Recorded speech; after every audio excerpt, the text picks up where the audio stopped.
और मोदी साफ तौर पे इशारा करते नजर आते हैं, बेटी बचाओ बचाओ। तो ये नहीं बोलते बेटी बचाओ, ये बोलते बेटियां तुम लोग हम लोगों से बच के रहो। यानी शर्म करो यार, शर्म करो। तुम तो इससे अच्छा नाच बजाना गाना सीरियल में करती थी, वही होने यही वाला है कि मोदी जी जिस तरीके से आए थे उस तरीके से जाएंगे। अगर नहीं जाएंगे तो हम लोग उनको सूद समेत मिलकर वापस भेजने का काम की तरह वहां से आते जाते देखते रहूंगी। पहन लो भाई चूड़ियां, उसमें औरत भी थी और मर्द भी थी। क्या तुम्हारे घर में बेटी बहन नहीं है? तुम्हारी बेटी को कोई इस तरह से मार रहा होता तो तुम चुपचाप तमाशा देख के आगे बढ़ जाते? लोकसभा का चुनाव 2024 में आने वाला है और सरगर्मी तेज हो गई है। अंजलि, क्या हाल चाल है? बहुत बढ़िया, बहुत बहुत बढ़िया। और आपके जितने भी दर्शक देख रहे हैं उन सबका बहुत बहुत स्वागत है। क्या लग रहा है इस बार लोकसभा का चुनाव आने वाला है, 2024 में चुनाव होने वाला है, इस बार किस तरह से देख रही हैं? मैं बड़ा ही अलग तरीके से देख रही हूँ। बात करूँ मोदी जी की तो केंद्र में बैठे हुए उनके 9 साल हो गए, 24 में चुनाव आ गए, 10 साल हो गए। बात किए थे ना रोजगार की, 2 करोड़ रोजगार क्या जोड़ लीजिए महाराज। अगर 10 साल में प्रति वर्ष 2 करोड़ रोजगार दिए रहते तो क्या हमारे देश का कोई युवा बेरोजगार होते? तो कहते हैं ना कि हम चाय बेचते थे। सही बात है भाई, चाय बेचते थे तभी तो देश बेच दिए। वही मोदी देश बेच के रख दिए। अब बारी है कि क्या फिर से वो आएंगे कि नहीं। अब बिहार का फैसला क्या होगा तब तो बिहार की जनता ही जानेगी सर। तो तुमको इतना विरोधी बोल रही है मोदी जी का, घर से बाहर निकलना मुश्किल हो जाएगा तुम्हारा। कर देना केस, तैयार हूँ मैं लड़ूंगी मोदी से। मैं भी तो देखी मोदी पूरे दुनिया में छोड़ के मुझसे कैसे भिड़ते हैं। इतनी लोकप्रियता है मोदी की, मैं ऐसा तो नहीं करती, मेरे नजर में तो उनकी कोई अहमियत नहीं है। बात किए थे आते समय में 2 करोड़ रोजगार। महाराज आपके कितना रोजगार मिला? मिला आपको रोजगार? नहीं, हमको नहीं मिला। नहीं मिला। बिहार में कितना लोग को मिला? कितना वैकेंसी निकाले मोदी जी, थोड़ा बताइए। प्रति वर्ष हर किसी के अकाउंट में 15 लाख रुपए की बात किए थे। डेली अकाउंट खोल के चेक करते हैं, नया अकाउंट बनवा के महाराज जीरो का जीरो रहता है, 1 रुपया नहीं आता है। ये मोदी जी का बयान था, सुन के हम तंग हैं। ऐसा क्यों बोल रही है? कोरोना के समय मोदी जी ने जितने भी कोरोना में जो फंसे हुए जो बाहर व्यक्ति सबके अकाउंट में 1-1 हजार रुपए गए हुए थे, 500-500 सबके अकाउंट में आ रहे थे। तुम्हारे अकाउंट भी आया होगा? अकाउंट तो चेक करवाओ। अकाउंट चेक किया मैंने, नहीं आया। और 15 लाख का बात किए थे ना, डेली जाके बैंक हम अपने अकाउंट चेक करते हैं, पर जब जाते हैं ना महाराज निराशा हाथ लगती है। जीरो जीरो बैलेंस रहता है, जीरो लिखा रहता है। जैसे मोदी जी आके पूरे देश को शून्य बना के रखे ना, वैसे ही मोदी जी का वो जुमला बयान जो था, आज भी अकाउंट जीरो का जीरो हुआ पड़ा है। तो क्या लगता है भाजपा जो भारतीय जनता पार्टी है, इसके मुख्य जो चेहरा कौन है? क्या लगता है किसके चेहरे पर, किसके चेहरा पर? ये जो एक प्रधानमंत्री के कुर्सी पे बैठा है वो प्रधानमंत्री कहलाने के लायक नहीं है। बृजभूषण शरण सिंह, पता है ना कौन है बृजभूषण शरण सिंह?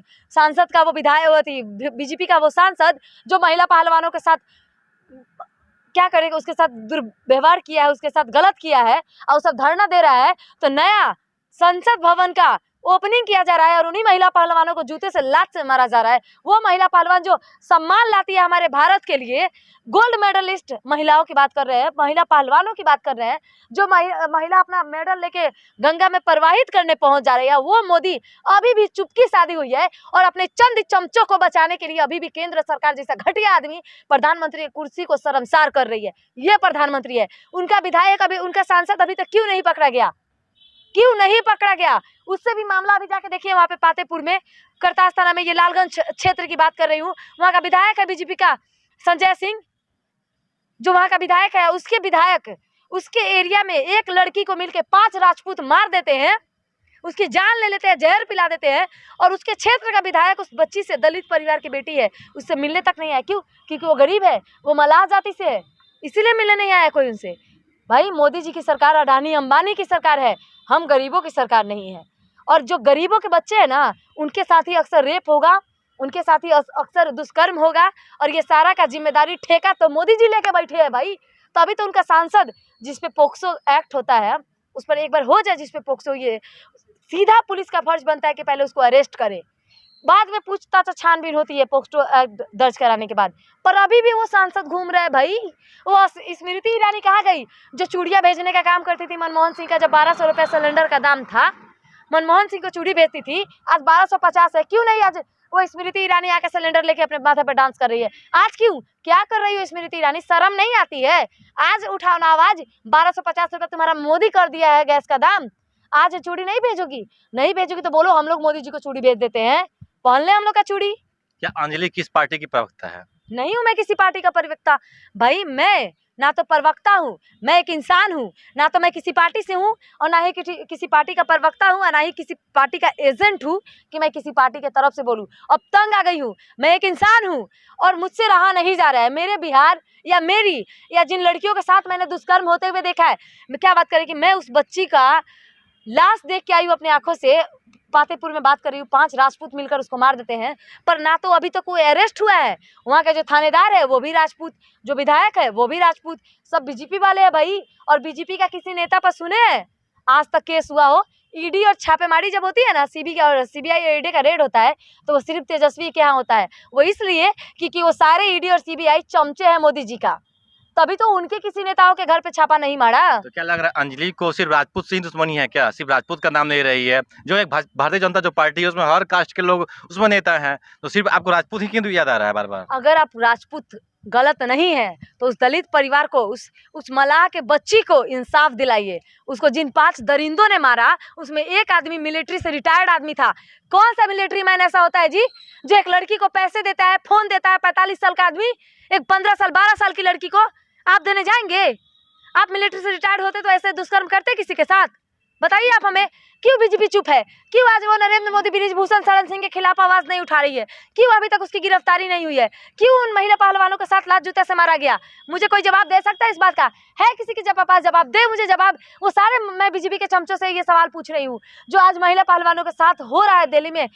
6 महीना से जंतर मंतर पे बैठ के वो आंदोलन कर रही थी और नया विधानसभा का उद्घाटन करने में नेताजी लोग इतने बिजी होते हैं कि उनको लात जूते से मार के कचरे की तरह महिलाओं को फेंक दिया जा रहा है। उस दिन तो बड़ा गर्व का बात कर रहे थे मोदी जी कि महिला पहलवान हमारे बेटियों के लिए गर्व की बात है कि महिला पहलवान हमारे देश के लिए सम्मान का, गौरव का मेडल लेके आती है। उन गौरव का मेडल का जिसको तुम्हारे सांसद इज्जत का छल्ली छल्ली कर दे, और जब वो इंसाफ अपना मांगने जाए और लड़ने जाए तो तुम लोग उसके खिलाफ उसका बयान तक ना सुनो। ये है मोदी, और मोदी ने अगले बार नहीं आएंगे, देख लीजिए आप।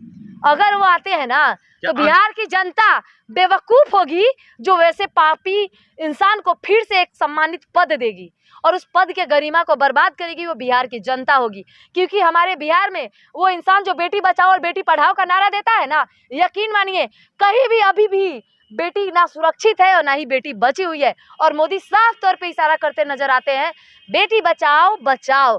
तो ये नहीं बोलते बेटी बचाओ, ये बोलते बेटियां तुम लोग हम लोगों से बच के रहो। ये उनके कहने का मतलब है, उनके बचाव का मतलब है। भाई मोदी जी समझ गए, अब हम लड़कियां घर से बाहर नहीं निकलेंगे।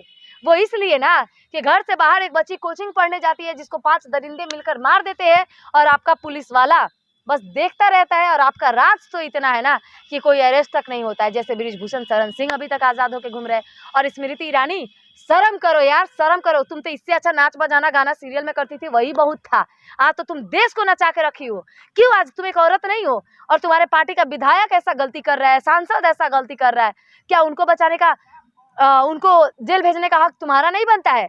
आप एक देखे होंगे हाल ही में बीजेपी का विधायक उठा के ले जाता है राजद के नेता को। बिहार का ही कहानी है और मोतिहारी साहिबगंज की कहानी है। मैं गई थी, मैं मिली उनसे, मैं तुलसी राय जी से मिली, मैंने बयान लिया। भाई उनके कंठपट्टी पे बंदूक रख के कहा जा रहा है आज तुम्हारा आखिरी दिन है। और विधायक जी इतना बोलते हैं और वही कोल्ड स्टोरेज उनका धंधा हो गया है। उस कोल्ड स्टोरेज पे सबको लेके जाते हैं जहाँ कोल्ड स्टोर, वो कोल्ड स्टोर नहीं है, उनका रंगलेलियां मनाने का स्थान है, उनके गाँव का लोग कहता है। और हर किसी को उठा के, कुछ दिन पहले एक SSP को उठा के ले गए थे वहाँ पे कोल्ड स्टोर पे। तो SSP का भी एक केस दर्ज किया हुआ है विधायक के खिलाफ, पर वो विधायक फरार चल रहे हैं। हम उनकी आवाज़ पे गए बात करने, तो हम बात करने की कोशिश किए तो वहाँ पे कोई नहीं था, 2 बच्चा था, स्टूडेंट वहाँ रह रहा था। तो हम पूछे भी विधायक जी का नेम प्लेट नहीं है, तो आंधी में उड़ गया है। भाई पूरा घर का नाम है और एक विधायक जी का नेम प्लेट का आंधी में उड़ गया। ये बीजेपी का है जो भागा फिर रहा है। तो क्या लग रहा है कि बिहार में इस बार लोकसभा का चुनाव होने वाला है 2024 में, क्या लग रहा है अंजलि इस बार क्या होने वाला है?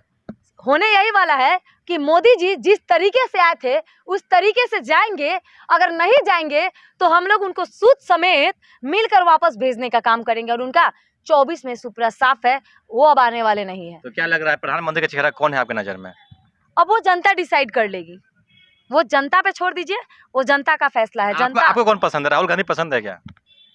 मुझे तो ना तो मैं किसी की पार्टी नहीं हूँ कि मैं किसी की तरफ से बोलूँ, पर मुझे चाहिए जो भी हो, जो भी आए। अगर किसी बच्ची के साथ रेप हो रहा है ना तो बाद में उससे सवाल जवाब करे कि तुम्हारा रेप कैसे हुआ। पहले उस रेपिस्ट का वो बच्ची जिसका नाम ले रही है उसको पकड़ के जेल भेजा जाए। हम बेटियों को खुलकर जीने की आज़ादी चाहिए, हम लोग को काम करने की आज़ादी चाहिए, हम लोग रात रात को बाहर जा सके उस चीज़ की आज़ादी चाहिए। और जो मुझे ऐसी आज़ादी देगा वो हमारे नज़र में प्रधानमंत्री के दावेदार है आगे, और वैसा प्रधानमंत्री हमें अंजलि चाहिए। जो मोदी जी हैं, मोदी से जितने भी जनता है खुश है, लड़की भी खुश है, बच्चे भी खुश है, बूढ़ी भी खुश, सब कुछ खुश है। सब खुश है। हम बताते हैं। जैसे आजकल जो मैट्रिक लड़की जो पास कर रही है उसके अकाउंट में 10,000 रुपये आ जा रहे हैं, इंटर पास करने के बाद 25,000 आ जा रहे हैं। जैसे उसका नाम लिखाता है सरकारी स्कूल में, उसका पैसे अकाउंट में हर महीने स्कूल के पैसे आते हैं, ड्रेस के पैसे आते हैं, शूज के पैसे आते हैं, हर महीने उसके स्कूल में तो इस खाते में पैसे आते ही हैं। मैट्रिक पास करो 10,000, इंटर पास करो 25,000, ग्रेजुएशन डिग्री कर लो 50,000। अब कितना दे सरकार, कितना दे आपको? ये सिर्फ बिहार में है, आपको पता है? और ये नीतीश सरकार शुरू किए थे। नीतीश जी ने हम लोग को स्टाइपेंड देने का काम किया हुआ था। हम लोग भी सरकारी स्कूल से पढ़े हैं, मैंने कभी किसी प्राइवेट स्कूल से एजुकेशन नहीं किया हुआ है। और रहा बात कि नीतीश जी का ये दिन है ना कि मोदी जी का, तो मैं बेकार में मोदी जी को इसका श्रेय नहीं देना चाहूँगी। और वो भी 50,000 देने का जो वो काम करते हैं ना, वो भी सुन रहे हैं कुछ टाइम बंद होने वाला है। अब देखते हैं महाराज हम बेटियों के साथ और कितना अन्याय होगा। पता है, आज नीतीश जी की वजह से, मैं मानती हूँ कि नीतीश जी हमारे बिहार के सीएम है, उन्होंने महिलाओं के लिए बहुत कुछ किया है। अगर मैं गलत बोल रही हूँ तो लोग जवाब दे। आज उनके वजह से बेटियां साइकिल से स्कूल कोचिंग तक जा पाती है। जो बेटियां निकल कर पढ़ने नहीं जाती थी और वो सिर्फ थोड़े से पैसे का चलन क्या शुरू किए, लड़कियां मैट्रिक पढ़ना शुरू कर दी। पर अगर ऐसा ही होता रहा ना, बृजभूषण शरण सिंह जैसे लोग नेशनल प्लेयर यानी कि महिला पहलवानों के साथ जब बदतमीजी कर सकते हैं, तो क्या हम और आप सुरक्षित हैं? या आपकी बहन कहीं जाती है, कोचिंग क्लासेस जा रही है और अभी कोचिंग निकली है, पता चले सुबह के 11 बजे आपकी बेटी का जो है, आपकी बहन का जो है, उसको मार दिया गया, कैसा आपको लगेगा? क्या आपकी बेटियां सुरक्षित है?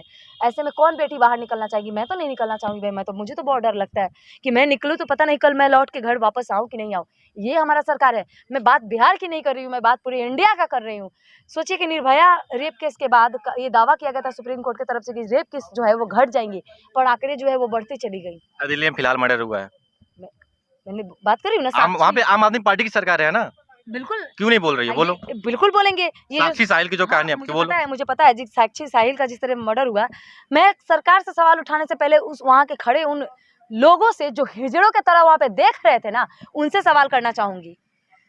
आपको अगर कोई मार रहा है तो पहले मैं बचाऊंगी कि मैं देख के भाग जाऊंगी वहां से?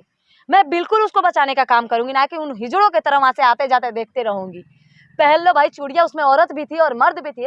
क्या तुम्हारे घर में बेटी बहन नहीं है? तुम्हारी बेटी को कोई इस तरह से मार रहा होता तो तुम चुपचाप तमाशा देख के आगे बढ़ जाते, और बाद में क्या घंटा व्यूज कमाते यार? पूरा सीसीटीवी में कैद हुआ है, तुम लोग जितने गए हुए हो उन लोगों पे केस होना चाहिए। पहले उन लोगों पे केस होना चाहिए जितना लोगों ने देख के वहां से गया है ना। एक एक थप्पड़ अगर मारता ना साहिल को तो कोना पकड़ लेता अपना। आज वो लड़की हम लोग के बीच होती और जिंदा होती। अगर उसकी गलती थी ना तो कानून सजा देता। इस लड़का को कौन दे दिया कानून हाथ में लेने का हक? ये सरकार, ये पूरा केंद्र सरकार जो है, कहते हैं ना कि देश का जब राजा ही खराब हो ना तो मुखिया कुछ नहीं कर सकता है। और हमारे केंद्र में बैठे सरकार ही खोखले है तो मुखिया घंटा कुछ कर पाए? धन्यवाद आपका। अंजलि मेरे साथ थी, और इस बार लोकसभा चुनाव में क्या होने वाला है, अंजलि ने अपना बयान दिया, और आपकी क्या राय है? आप देखते रहिए सिटीजन न्यूज़ बिहार और सिटीजन न्यूज़ प्राइवेट लिमिटेड, और अपनी कमेंट में राय दें। धन्यवाद आपका।